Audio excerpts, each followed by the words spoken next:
আমাদের 184 বছরের ইতিহাসে কখনো অধ্যক্ষের কার্যালয়ে এসে পম্পিং করে নাই।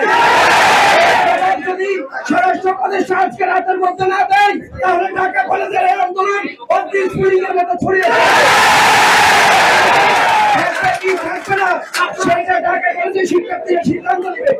স্বরাষ্ট্র উপদেষ্টা আজকে এখানে এসেছেন, আমি দিনেকে বলবো ঢাকা কলেজের সাবেক শিক্ষার্থী হিসেবে যা হচ্ছে ঢাকা কলেজের সাথে আপনাকে দায়িত্ব নিতে হবে, অন্যথা পদত্যাগ করতে হবে। ঢাকা কলেজে আসবেন, আজকে রাতেই আসবেন।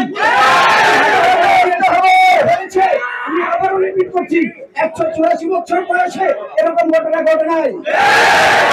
সিটি কলেজ বারবার পরিকল্পিতভাবে ঢাকা কলেজের শিক্ষার্থীদের উপর হামলা করে। আপনারা দেখেছেন আমাদের ইন্টারের শিক্ষার্থী যেভাবে বর্ণনা দিয়েছে করোনার সূত্রপাত কিভাবে হয়েছে।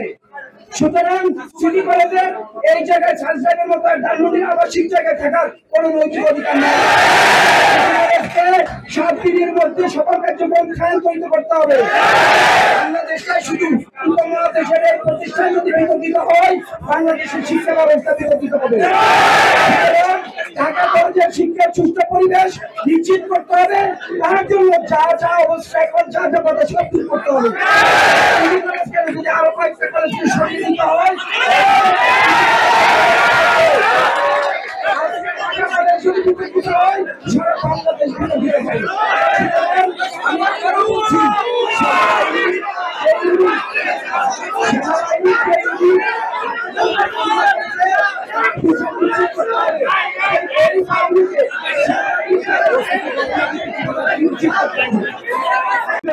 উচ্চতর কর্তৃপক্ষের জবাবদিহি করতে হবে।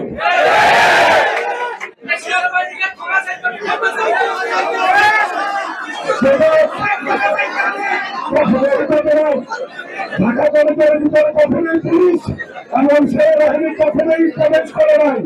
আজকে তারা সেখানে প্রবেশ করেছে, ছাত্রদেরকে মেরেছে, আবার দরজা ভেঙে পরিচয় প্রবেশ করেছে।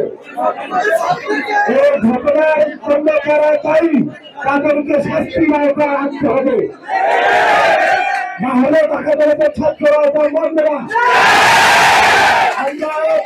আমরা চিন্তা করতে চাই, যারা দায়ী তাদেরকে অবশ্যই শাস্তি দিতে হবে।